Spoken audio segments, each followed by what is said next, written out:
Kyle Anderson also out. Turn it down. Let's go. Turn it down. What's up, everybody, and welcome into the pregame show. Let's go. Let's go. Presented as always by DraftKings Sportsbook, America's top-rated sportsbook app. Use promo code DNVR whenever you sign up. Nuggets hosting the Timberwolves. We just played the Timberwolves. I remember. Remember that? Well, I don't.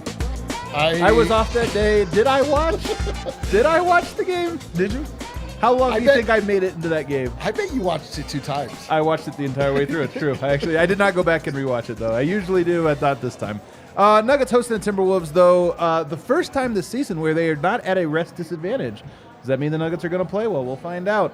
We're going to talk about that. We're also a very surprising, maybe not surprising, it wasn't very surprising, a very emphatic Michael Porter Jr. today at Denver Nuggets shoot-around. Yes. In defense of Bones Hyland. We're going to talk all about that. We're also going to look at some early trends in February that I think you guys are going to be fascinated by.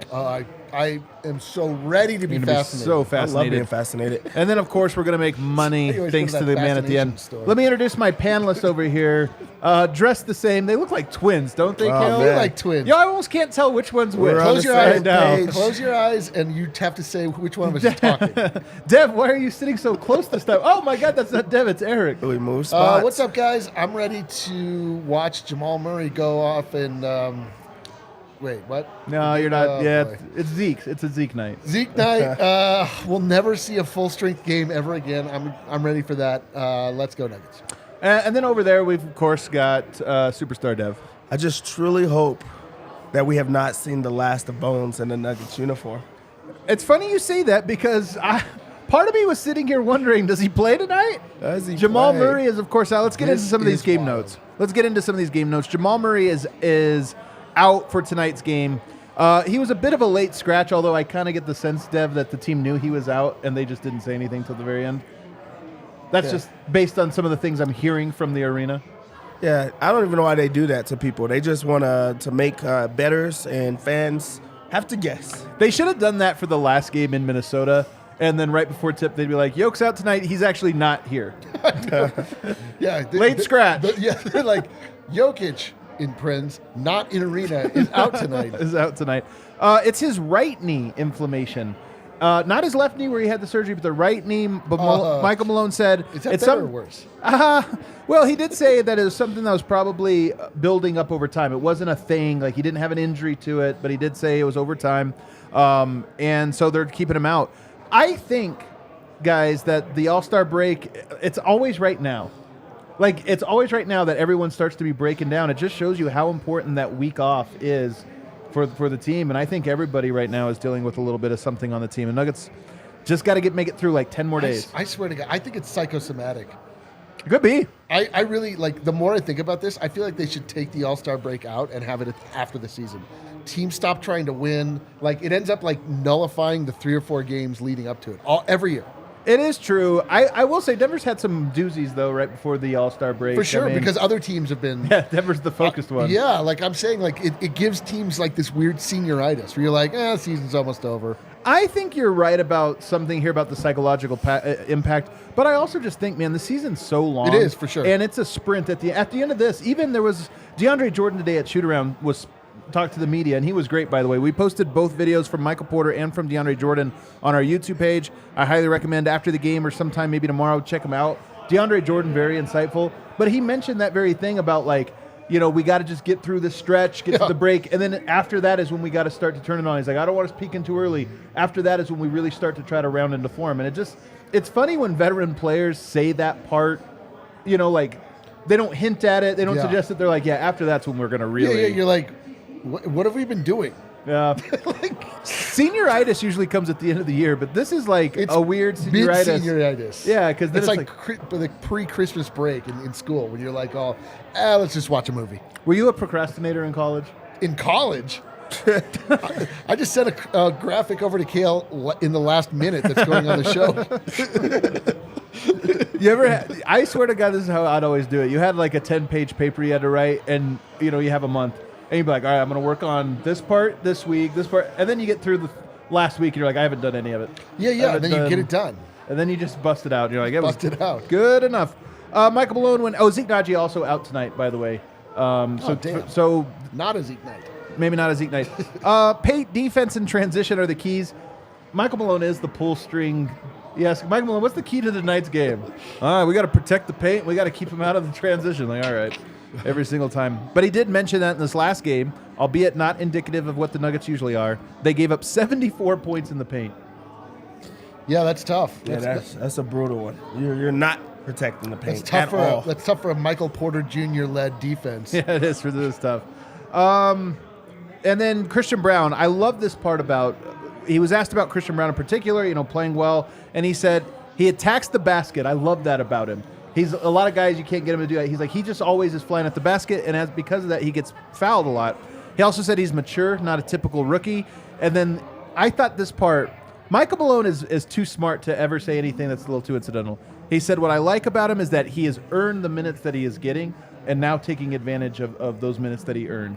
And I just thought that was a very cool, we get mad about Malone not playing rookies every single year, but I do think a little part of it, there's still a little bit I don't agree with it, but I think a little bit of it is I make it extra hard so that when you do get in, you weren't given anything. Yes, that's the point.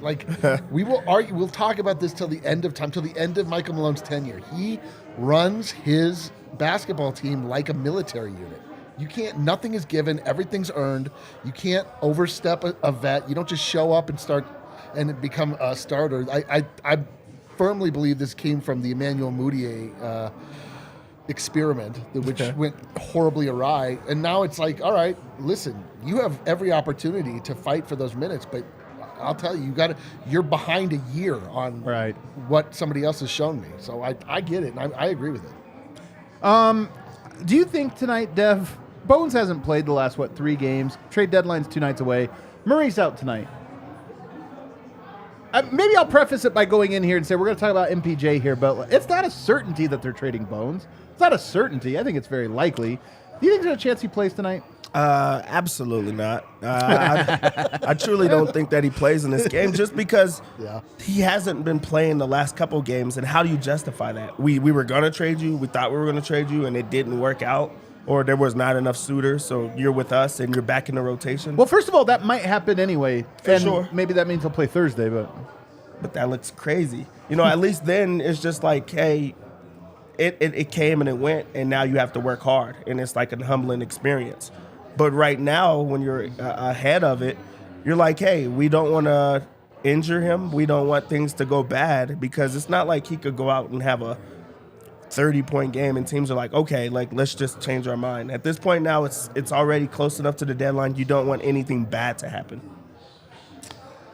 Yeah, I mean, I think that they have put themselves, there's until they don't trade, they've sort of shown they're not going to play him. I mean, they're just not going to. Let's game theory this out. Okay. It all comes out last week. They're like, okay, whatever, maybe we have a first, maybe we have this or that. But then with all the news and Chris Haynes doing the report and this or that, maybe the offers got a little worse. Is there any chance they're like, you know what, play him tonight. Try to get him to go for 25. Listen, I said and then we'll trade him. I said that last time. I was like, either you're going to showcase him or you're going to allow him to get back in your good graces and show that he can play and be a positive on the team. Either way, I don't understand why you wouldn't, frankly, because his trade value is not going up by him sitting. Right. So, and if he gets injured and you end up having to just hold on to him and then try to work it out, or trade him, whatever. To me, it's you're not playing him either way. Right. For the most part. So you might as well just, I don't see why not, frankly. I don't think he plays either, but I do think it would be kind of cool. I do think that there's good potential if he were to play tonight. Especially at home, man. At home, shorthanded. He'd hear the support, You need a good feeling, one way or another. I will say, though, today at Shoot-Around, Michael Porter Jr. had some incredible bangers. This is some quotes from him today. He said, Bones, first of all, he was asked, they do shooting competitions, him, Davon, and Bones. They're kind of a trio that do shooting competitions. He says, Bones Hyland usually wins those. Yeah. Isn't that amazing? No. Well, no, it's amazing on 2 fronts. Well, first of all, yes, it is. Bones is a great shooter. Michael Porter's shot, though, I'm telling you, I am surprised that he is the one. And then, 2, I'm surprised he admits that. Most players, you ask any player on the team if they're the best shooter on the team, they all think they are. Yeah, I was going to say, that sense of humility of, just being honest and taking you behind the curtain of what it looks like in those those shooting competitions. We see them all the time, but NBA players in particular, like they're so prideful that they're like, I win them all the time, even if they're not telling the truth. Yep. Every single person, Jack White was saying Yep. all of those type of things. But for someone else to come out and just openly say it, especially a guy that's known for being a pure shooter, it goes to show the type of shooter that Bones is, and also the respect that MPJ truly does have for a young guy in this league. So I think that was telling. And if you have any question about it, he goes on to say, Bones is one of my favorite players, and I think he is such a great player personally. Circumstances make it so that sometimes he's misunderstood. He and I have a good connection. He's such a talented player. He should be on the floor. I wish he was here. I wish he could stay here and the team could figure it out. Obviously, that's not up to me. That's up to the front office. But that's one of my favorite players. I love how he plays. I love his confidence, and we have a good bond off of the court. That is a emphatic endorsement of Bones Hyland. Yes, and consider the source. The source being the guy that went through something similar. Yep. The guy that understands like what Bones is going through, what he feels like, what it can be like to be on a team led by Michael Malone that's not necessarily concerned with your feelings. Michael Porter Jr. is the one player whose thoughts on this mean the most to me. And the fact that he feels so. That means the most? Yes, because of he went through this more so than anybody else. I agree on that part. He's up there, but to me, Jokic is the most. But Jokic Jokic's like, yeah, but well, I know, but Jokic also probably at a certain point was probably out on Michael Porter Jr. Jokic doesn't have a lot of patience for play that doesn't fit inside of the right way of playing. Completely understandable, but I'm just saying, to me, it's like Michael Porter Jr. having that empathy towards Bones says a lot. And also says that this is not something that can't be salvaged.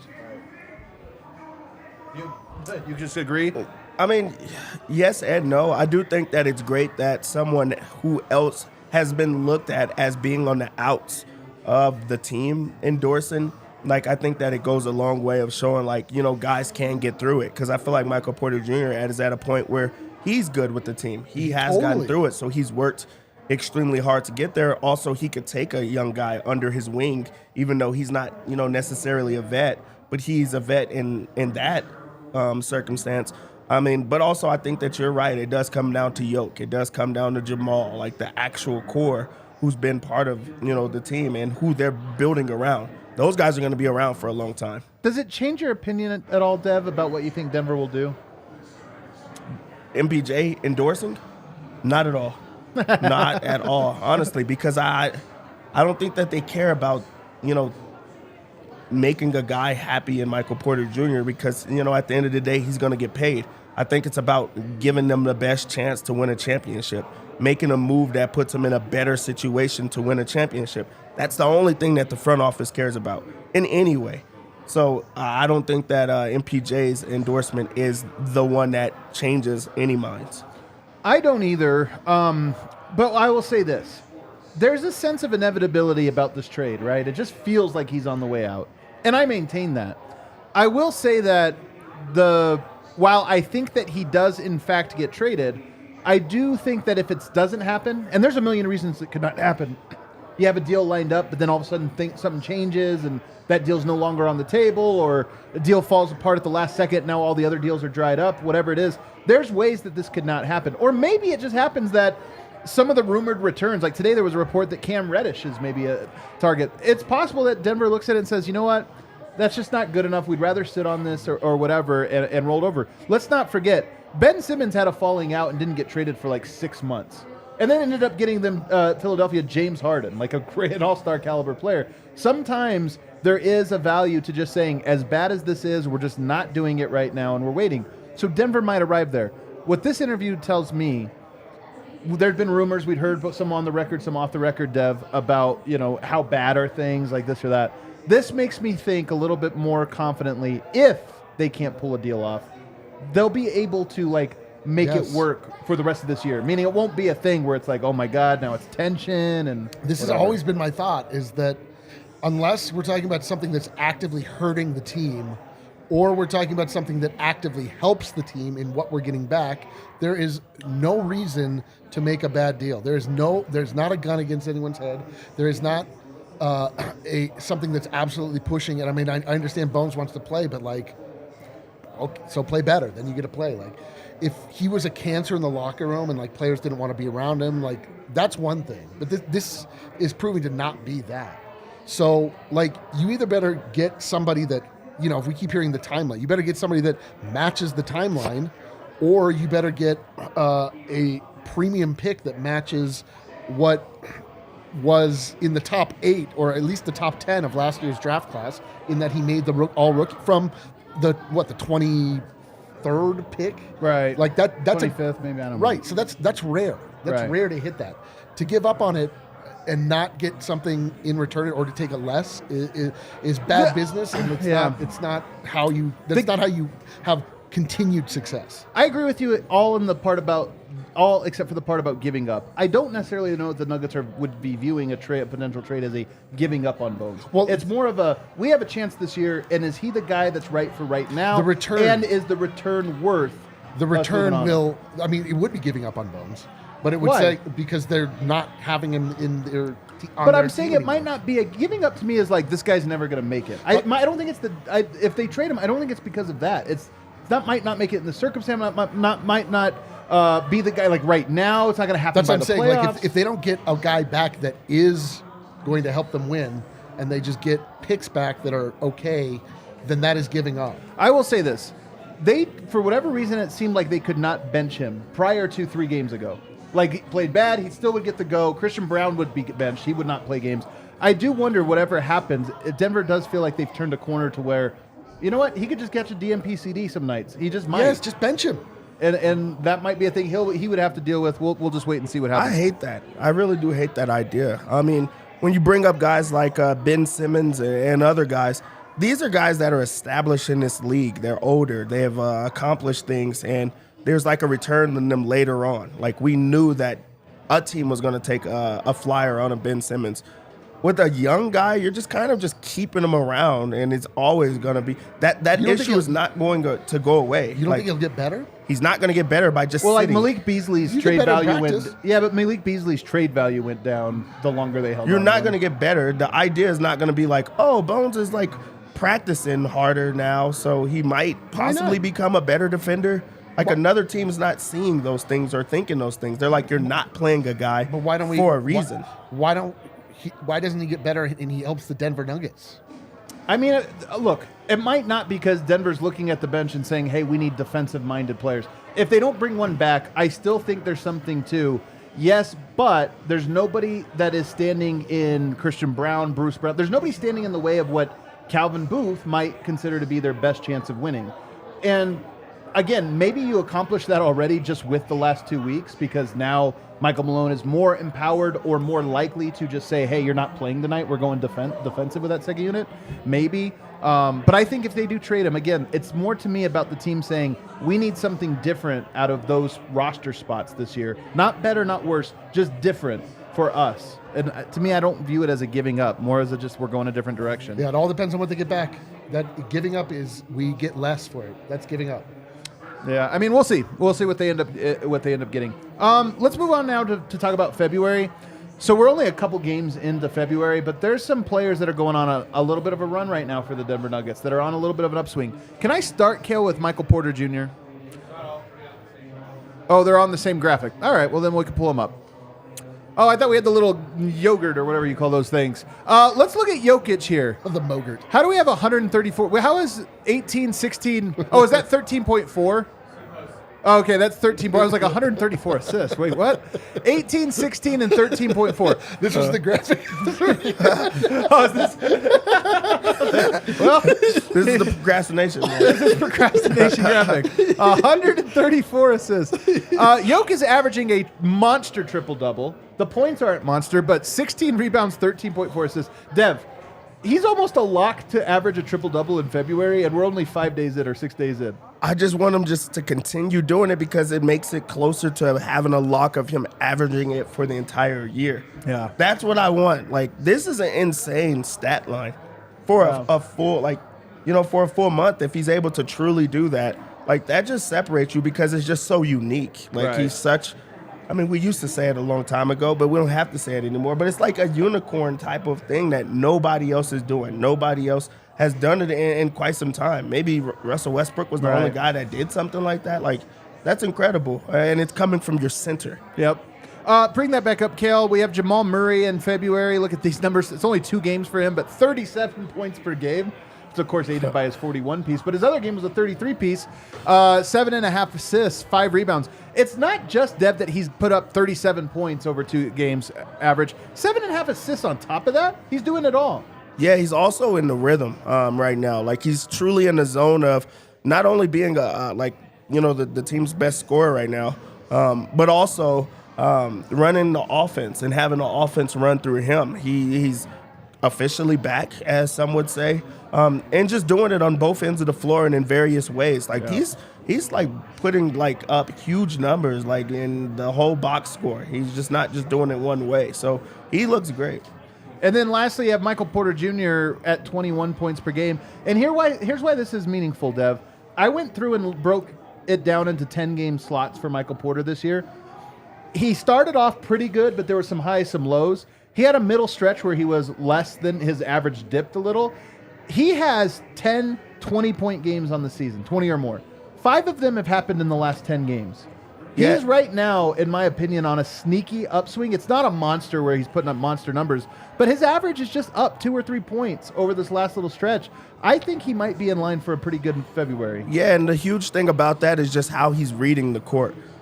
He was on a downswing. Things were not going well. He was not knocking down shots. And then things turned around for him where we got to see that he's reading the court in different ways. Like the chemistry is there. He's not having to shoot every single time. They gave him a game where he got to be the guy. He got to play within the system. He's a recipient of all those assists that Jamal is throwing right now. And we're not having to just wonder, is MPJ a max player anymore? Like, he's showing that he can be, and he's a great piece for the team. So it looks great. Eric, who's going to have the best February, those 3, relative to average? Jamal Murray. Jamal Murray has turned it up another level. Nikola Jokic is just locked in king mode. He's going to continue just being quietly and sometimes loudly dominant. But Jamal Murray has come back. He's come back with a vengeance. He's like ready to put the league on notice. Like there's anger to his game. There's like vengeance in it. I love it. And the other 2 are happy to allow to allow Jamal to cook too. Like MPJ is. What totally about this happy. injury though? Well, I don't love it, but also I think that probably if we weren't coming up on the All-Star break, he'd be playing. Okay. I obviously have no idea. I have no insight on it. I don't love that, but I also think that it's mostly mindset with Jamal. It's mostly overcoming, aches and pains and just going into killer mode, which I feel like he's just there now. I'm going to go ahead and say I'm going to take Michael Porter. I think Jamal's a good answer, but I'm feeling good Michael Porter energy right now. Including tonight as I open up the DraftKings Sportsbook app. It's a Michael month? It might be a Michael month, man. That's a good one. What do you got for us, Dev? 16.5 points, that's child's play. Come on. So Denver comes into this game as 8-point favorites against a team that they just lost to. Yeah. It's about vengeance. It's about getting and our vengeance guys them out. back. I'm not going to go with the line. I just don't love it. I'm actually a little shocked that they're favored by this much. Yeah. But it is. I'm guessing that Rudy Gobert is out. No, he's in. Oh, he's in. Yeah. That's why it's so high. They're starting Naz Reid and Gobert together. That's a weird one. Yeah. So I don't love that one. Over 232.5. I think that it's about process with this unit, especially if Jamal Murray is not the if he's out in this game. I'm gonna go under on the over/under of 232. I don't think this is a high-scoring game. You also get your bench. Your defensive lineup in with Bruce Brown being the starting point guard. Good take. So I like that. While we're still on that, what I am gonna take is Bruce Brown. I think that this has got to be a game that he's gonna do well in. He also is going to be on the court a little bit more. That's what's been sneaky with Bruce Brown that is not being talked about is the assists. They've been up. Yeah. They're only at 4.5 in this game. Well, He's going to have more than 4.5 assists. It's just going to happen. It's also plus money on that. Plus 135. Take it. Okay. It's going to be there. Another player that I think I'm going to take that because I think that's going to be my lock. When do we get the Anthony Edwards picks? Oh, okay. we don't have time. Just go keep going. Yeah, we don't have time. Under 25.5. Another one I really like is Aaron Gordon. I think that he has to be a monster in this game. I love this one, honestly. Points, rebounds, and assists is at 26.5. I just think that's too easy. I think it's too low. He's also going to be asked to be the second leading scorer in the game. I think he's going to step up to that. And also he's rebounding pretty well. So I like the over 16.5 on his points, but I like the points, rebounds, and assists as the insurance. Also, I don't know if you guys seen, but Yoke came out with a fit. I did see it. That thing crazy. Oh, he got it. all right. He looks good. No, I liked it, huh? I think this All might right. be the best that he's looked. Whoa. I love it. I think that he's going to have a monster game. They have his points, rebounds, and assists at the highest that I've seen it before. The highest. Really? Yeah. 50.5. That's like I Giannis think he's numbers. going up. Oh, Can I man. tell you He's something? got a Them starting Reed turtleneck and tonight, a I little wouldn't be cap. surprised if they tried Naz Reid on Jokic. Gobert on AG. Go Philly. That's just going to be a weird I mean, they're going to matchup. start Naz Reid. It's not like Naz Reid is a mobile, You know what I like for Yoke? I think he's going to hit a three-pointer. Me too. I think that's a good one. We'll just, on the same game parlay, we'll do the 1+ just because I think that you will get better odds. Yeah. But I like that. You saw that outfit. He looked good. On the steals, I'm gonna go with 1 over on Aaron Gordon. An Aaron Gordon Yeah, steal? he gets a steal in this game. I really like it. You know what? I could see that. Aaron Gordon steals. I'm with you. For the lock, Oh boy, here it comes. for the lockiest of locks, I like Nikola Jokic, of course. They're gonna have to get him involved. They're gonna have to have him actually score the basketball. Yeah. I think that his over on points is what I'm gonna go with in this game. Lock it in. 26.5. I just think that this is one that he could just score easily in. I do kind of wonder about the two big man lineup, but he's going to get one in foul trouble. The other one's going to have issues. Also, if he has to stagger at all at any point, that's going to be tough for them to have to put a backup center on him. They're in a weird spot right now. You want to know what Yoke's triple-double was tonight? -120. That's what I was going to say. I think that the lock. Actually, let's switch it over. My lock is the triple-double. Triple-double? That's Okay. the lock. So if he gets Triple-double. it tonight, he will. I just bet on it. If he gets it tonight, he will tie last year's total. He's at 18. Oh, He got 19 last year, was a career high. He would tie that if he got there tonight. Here's my same game parlay, just to put it on wax. I've got Michael Porter Jr. threes, 2+. This is I've got that on mine as Nikola well. Jokic, 1 3-pointer. I've got that as well. Nikola Jokic, 1 block, Okay, I don't have that one. because him swiping it Is out a of the- block. This is hit every time I bet it. And then I'm going over 8.5 assists for Jokic and over 9.5 rebounds for Jokic. This all feels like child's play. That gets you plus 400. Wow. It's really that block that is the It's key. got it every time. I swear, like the things that I think are steals are actually counted as blocks with Jokic. I know. I've been monitoring this closely ever since the Philadelphia game. My parlay is I took Aaron Gordon 2 threes. They're going to start big. They're going to try to pack the paint. I think Aaron Gordon's got to make the 3. He's at home. I think he hits 2 of them. Michael Porter hits 2 in his sleep.